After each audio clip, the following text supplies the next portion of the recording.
this conversation. Okay. Mr. Carter is visiting a colleague's home. You will hear his colleague's wife ask, "Can you wait?"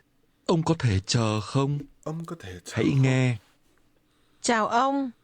Chào bà, tôi là Dan Carter. Tôi là người Mỹ, nhưng tôi hiểu một ít tiếng Việt. Rất vui được làm quen với ông. Xin mời vào. Cảm ơn bà. Chồng bà có nhà không? Không, bây giờ chồng tôi không có nhà. Ông có thể chờ không? Vâng, tôi có thể chờ. Ông cho hỏi, bà Carter có ở Hà Nội với ông không? Vâng, vợ tôi ở đây với tôi. In this conversation, you heard Có nhà. Có nhà. or at home. Hãy nghe lại. Chào ông. Chào bà, Chào bà. tôi là Dan Carter. Tôi là người Mỹ, nhưng tôi hiểu một ít tiếng Việt. Rất vui được làm quen với ông. Xin mời vào. Cảm ơn bà. Chồng bà có nhà không? Không, bây giờ chồng tôi không có nhà. Ông có thể chờ không? Vâng, tôi có thể chờ. Ông cho hỏi, bà Carter có ở Hà Nội với ông không? Vâng, vợ tôi ở đây với tôi. Do you remember how to say, "Please come in"? Xin mời vào. Xin mời vào. There we go. Xin mời vào. Xin mời vào. Suppose you're a young man and you've just been introduced to a young woman. How would you tell her, "Pleased to meet you"? Rất vui làm quen Rất chị. vui được làm quen với chị. Được làm quen với chị. Với chị. Với chị.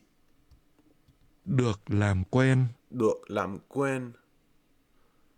Được làm quen với chị. Được làm quen với chị. Rất vui. Rất vui.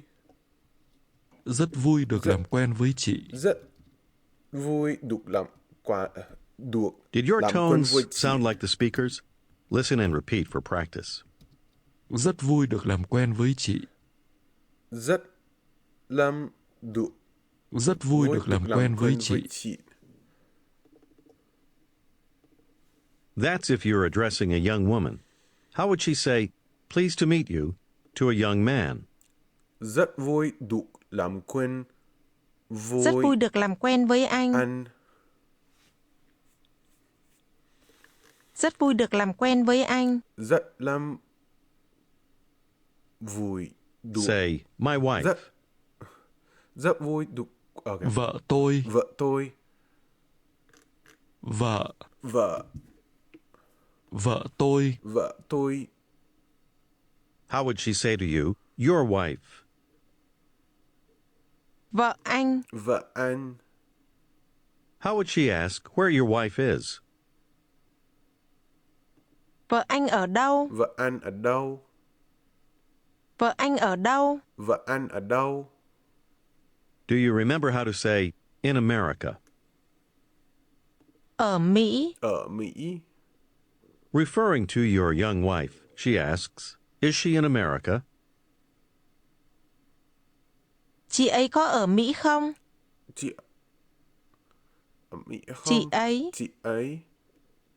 Chị ấy có ở Mỹ không? Chị ấy ở Mỹ không? Give a short, Vợ. Vợ. Vợ tôi. Vợ tôi. how would she say to you, "Your wife"? Vợ anh. Vợ anh. How would she ask where your wife is? Vợ anh ở đâu? Vợ anh ở đâu? Vợ anh ở đâu? Vợ anh ở đâu? Vợ anh ở đâu? Do you remember how to say, "In America"? Ở Mỹ. Ở Mỹ. Referring to your young wife, she asks, "Is she in America?" Chị ấy có chị ở ấy- Mỹ không? Chị ấy ở Mỹ không? Chị ấy. Chị ấy. Chị ấy có ở Mỹ không? Chị ấy ở Mỹ không? Chị Give ấy a có ở short, Mỹ không? positive answer to this question. Có. Có. Now say, "We live in America." Chúng tôi ở Mỹ không? Mỹ. Chúng tôi ở Mỹ. Chúng tôi ở Mỹ. Chúng tôi ở Mỹ. Chúng tôi ở Mỹ. How does she say, "We live in Vietnam"? Chúng tôi ở Việt Nam. Chúng tôi ở Việt Nam. Chúng tôi ở Việt Nam. Ở Việt Nam. Ở Việt Nam. And now she says, we live here. Chúng tôi ở đây. Chúng tôi ở đây. Chúng tôi ở đây. With the Ở, beginning, this is like saying in here. Say again, we live here. Chúng tôi ở. Chúng tôi ở đây. Chúng tôi ở đây. Ở đây. Ở đây. Now she introduces her husband to you. Listen to how she says, this is my husband. Đây là chồng Đây là tôi. chồng tôi. Đây là chồng Đây là tôi. chồng tôi. Đây là chồng tôi. It's like saying, here is husband. Try to say this. Đây là chồng tôi. Đây là chồng tôi. Đây là chồng tôi. Đây là. Đây là. Đây là chồng tôi. Đây là chồng tôi. Her husband is a younger man. Tell him, pleased to meet you. Rất vui được làm Rất quen, vui được làm quen với anh. Với anh. Rất vui được làm quen với anh. với anh. Với anh. Rất vui được làm quen với anh. Rất vui được làm quen với anh. Now she says to her husband, this is Mr. Carter. Hãy nghe. Hãy nghe. Okay. Đây là anh Carter. Đây là anh Carter. Anh Carter. Anh Carter. The Vietnamese words for you can also be used with Western last names to mean Mr., Mrs., and Miss. Referring to a young man, say, Mr. Carter. Anh Carter. Anh Carter. Anh Carter. Anh. Anh. Anh Carter. Anh Carter. This is only done with Western names. How does the woman tell her husband, this is Mr. Carter? Đây là anh Carter. Đây là anh Carter. Đây là anh Carter. Đây là anh Carter. Đây là anh Carter. Do you remember how she would say, he understands Vietnamese? Anh hiểu. Anh ấy hiểu Anh tiếng ấy Việt. hiểu tiếng Việt. Anh ấy hiểu tiếng Việt. Anh ấy hiểu tiếng Việt. Anh ấy hiểu tiếng Việt. Say, I understand a little Vietnamese. Tôi hiểu một ít tiếng Việt. Tôi hiểu một ít tiếng Tôi Việt. hiểu một ít tiếng Việt. Tôi hiểu một ít tiếng Việt. Tôi hiểu một ít tiếng Việt. How would her husband say that he is pleased to meet you? Rất Remember, vui you are a được- younger man.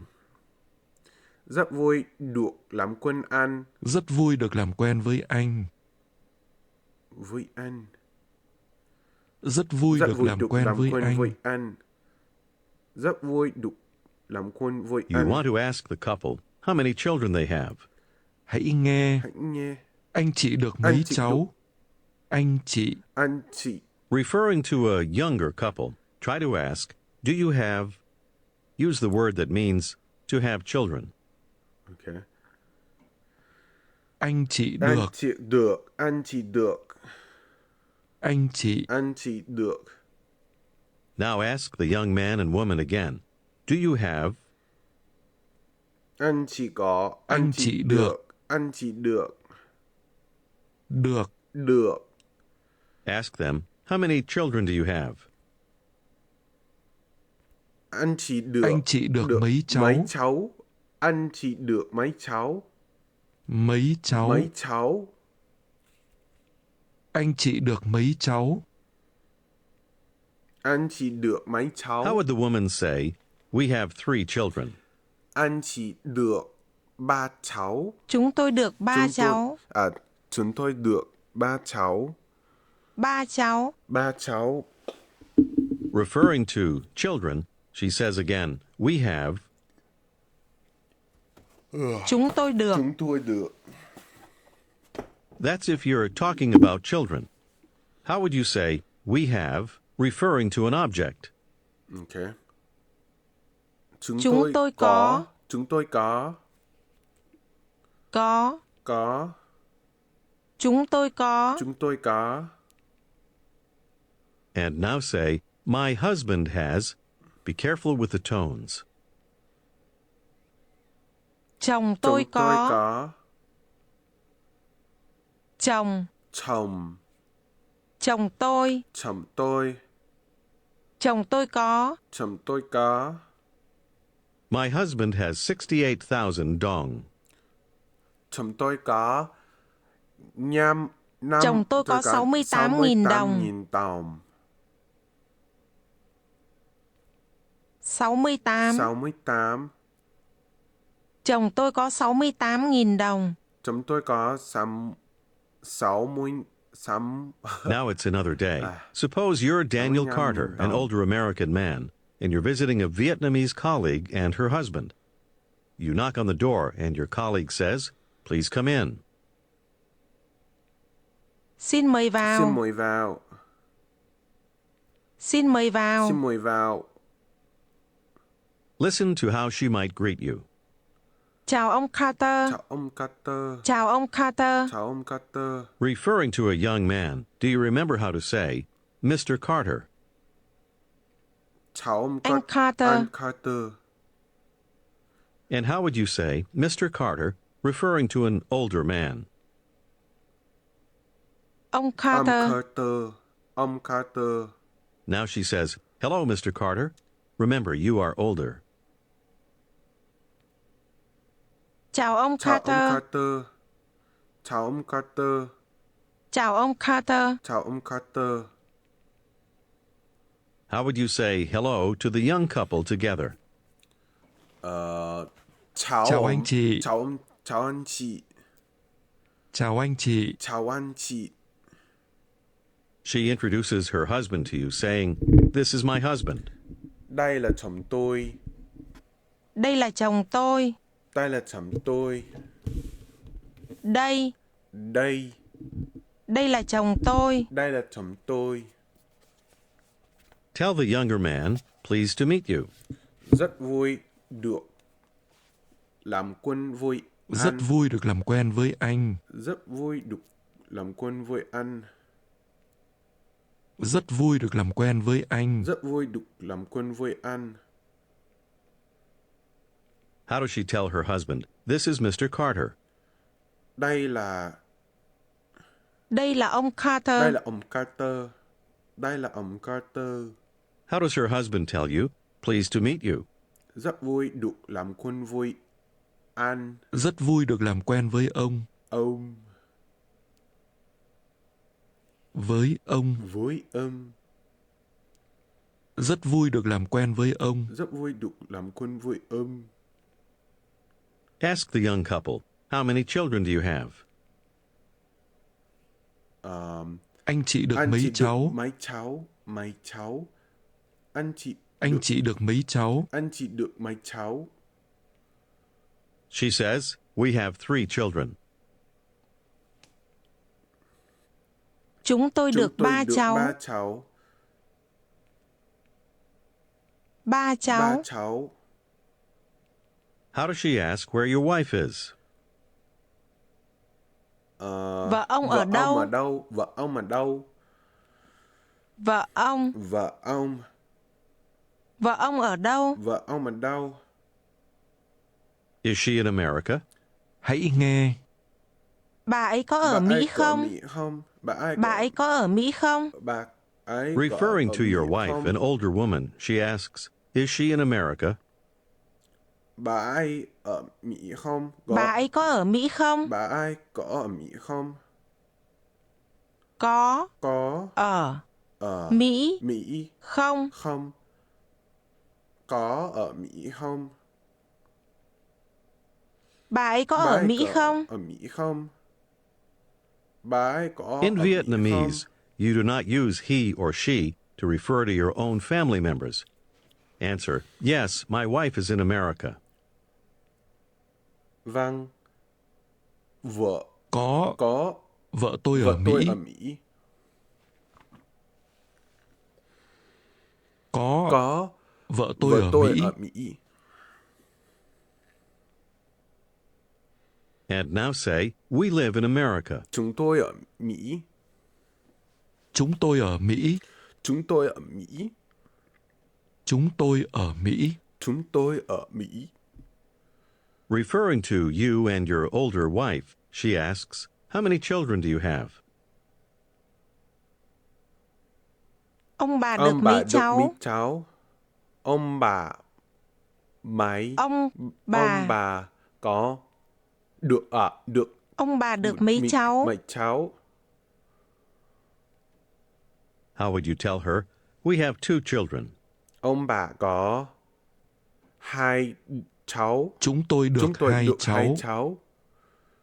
Chúng tôi được hai cháu. One son. Hãy nghe và Hãy nhắc nghe lại. và nhắc lại. Một cháu Một trai. trai.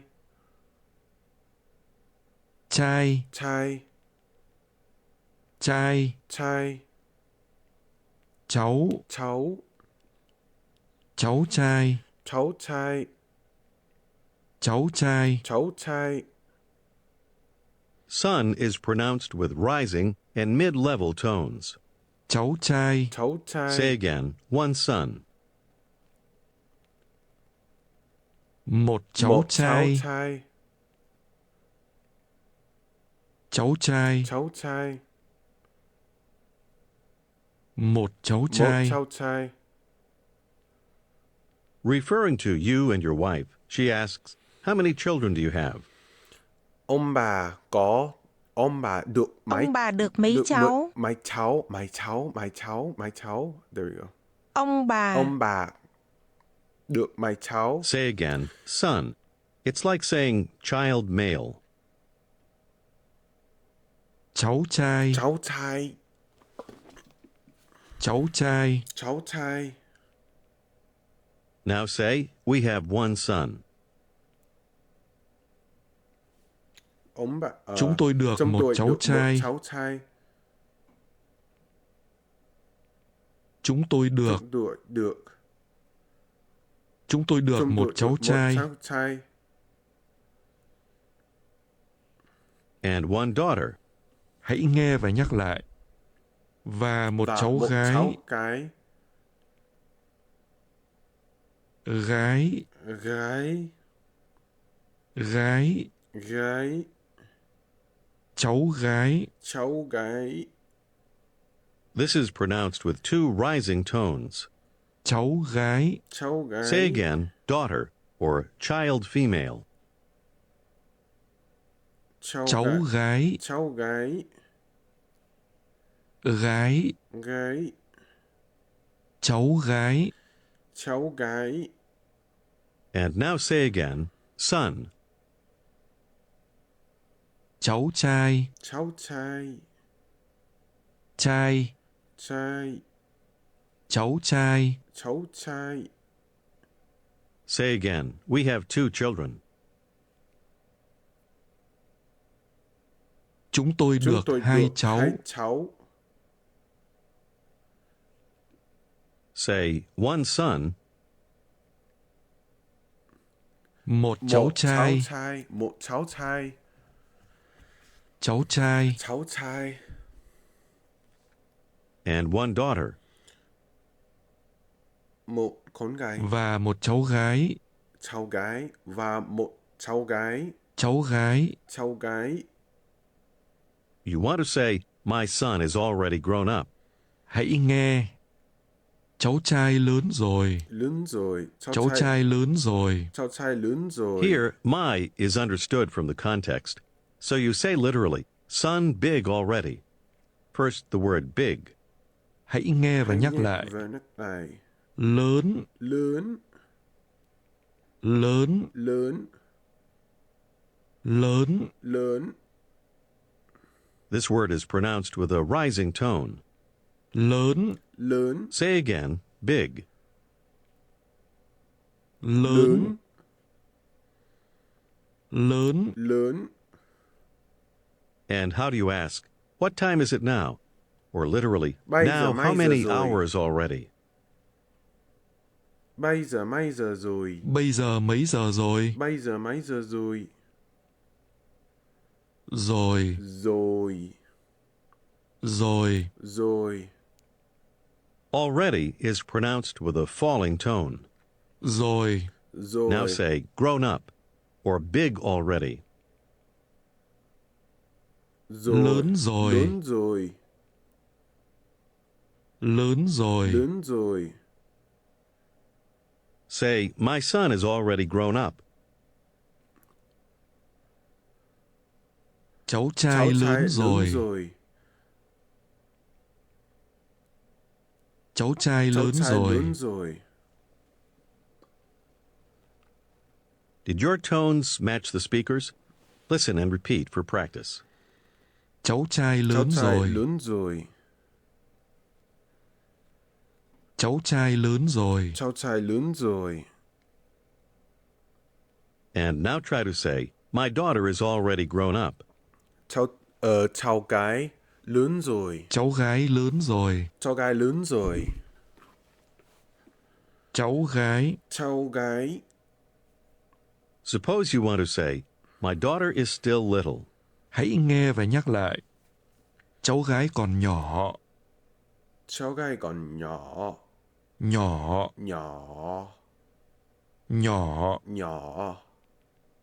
Little is pronounced with a falling, rising tone. Nhỏ. Nhỏ. Say this again. Nhỏ. Nhỏ. Nhỏ. Nhỏ. My daughter is still little. Hãy nghe và nhắc lại. Hãy nghe và nhắc Cháu lại. gái còn Cháu gái nhỏ. còn nhỏ. Cháu gái còn nhỏ. Còn. Còn. Còn. Còn. Still is pronounced with a falling tone. Còn. Còn. Say it again. Còn. Còn. And do you remember how to ask a young woman, what about you? Còn bà. Còn chị.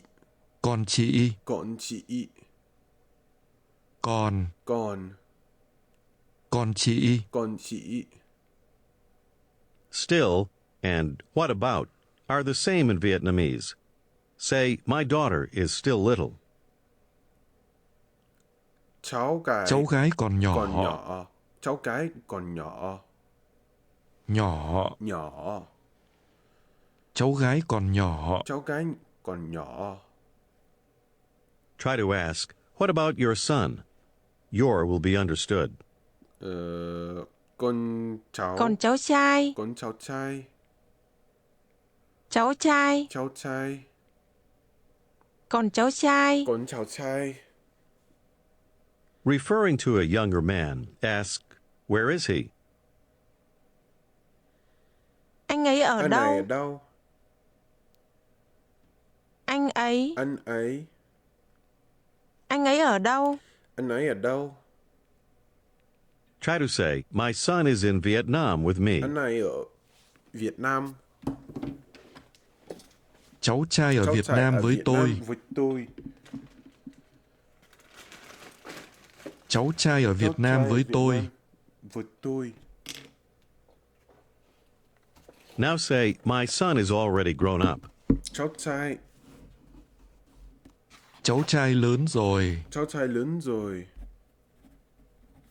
Lớn rồi. Lớn rồi.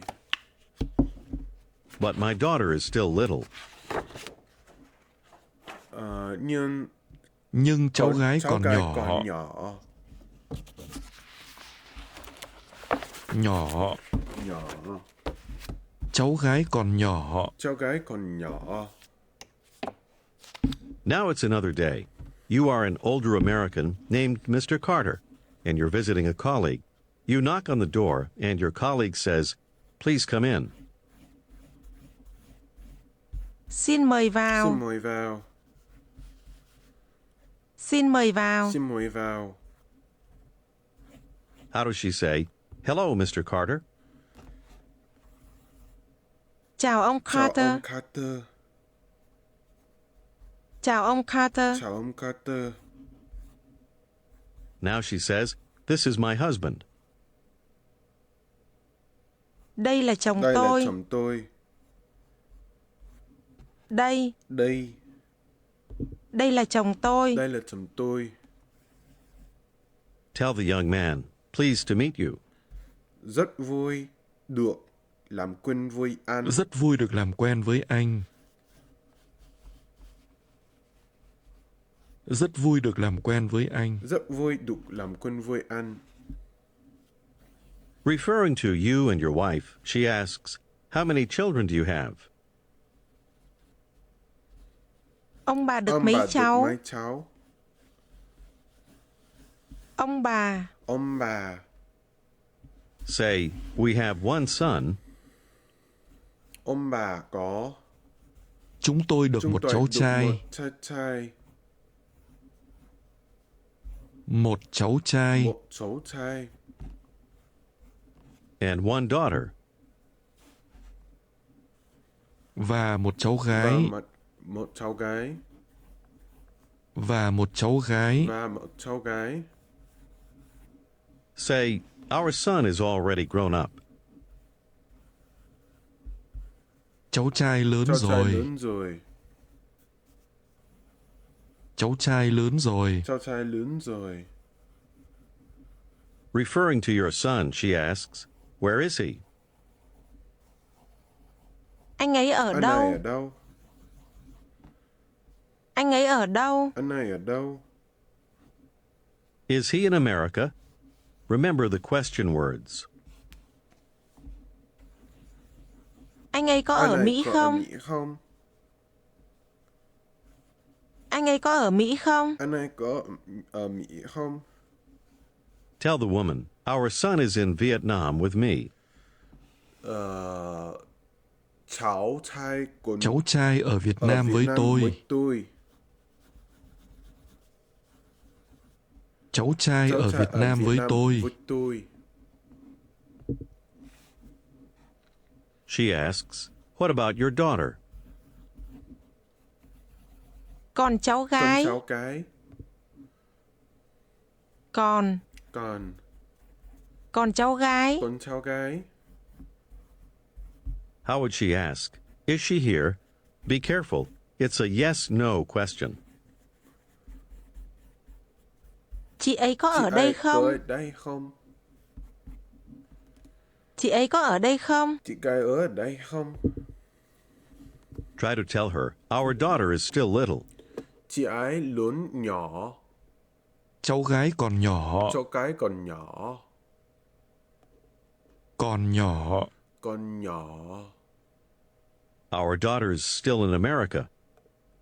Cháu cái ở Mỹ. Cháu gái còn ở Mỹ. Còn ở Mỹ. Cháu cái còn ở Mỹ. Cháu gái còn ở Mỹ. Cháu cái còn ở Mỹ. Say, we live in America. Chúng tôi ở Mỹ. Chúng tôi ở Mỹ. Chúng tôi ở Mỹ. Chúng tôi ở Mỹ. Tell her that your wife is still in America. Chúng tôi ở Mỹ. Vợ tôi còn ở Mỹ. Vợ tôi còn ở Mỹ. Vợ tôi còn ở Mỹ. Vợ tôi còn ở Mỹ. Say, our daughter is still little. Con tôi, cháu gái còn nhỏ. còn nhỏ. Cháu gái còn nhỏ. Cháu gái còn nhỏ. Cháu gái còn nhỏ. Now try to say, my wife's in America with our daughter. My wife's in America with our daughter. Vợ tôi ở Mỹ với cháu gái. Cháu gái. Với cháu gái. Với cháu gái. Vợ tôi ở Mỹ với cháu gái. Với cháu gái. Now say, our son is already grown up. Cháu trai lớn rồi. Lớn rồi. Cháu trai lớn rồi. Lớn rồi. Lớn rồi. How would she ask? Is he in Vietnam with you? Cháu trai ở Việt Nam. Anh ấy có ở Việt Nam với ông không? Vợ ông không? Anh ấy ở Việt Nam với ông không? Có ở Việt Nam với ông không? Ở Việt Nam có vợ ông không? Anh ấy. Anh ấy. Anh ấy có ở Việt Nam với ông không? Vợ ông không? Anh ấy ở Việt Give Nam a short, với ông positive không? answer to this question. Có. Có. Suppose your son is with you right now. Tell her, my son is here. Con trai ở Cháu đây. trai ở đây. Cháu trai ở đây. Cháu trai ở đây. Cháu trai ở đây. You want to introduce him to the woman. Tell her, this is my son. Đây là cháu trai. Đây là cháu trai. Đó là cháu trai. Đây là Đây là cháu trai. Đây là cháu trai. How does she tell your son, pleased to meet you? Rất vui được làm quen Rất vui với được làm anh. quen với anh. Rất vui được làm quen với anh. Rất vui được làm quen với anh. This is the end of Unit 21. Pimsleur courses work most effectively when done consecutively and on a daily basis. For best results, please continue with the next unit tomorrow. This has been a presentation of Simon & Schuster Okay. Audio. Copyright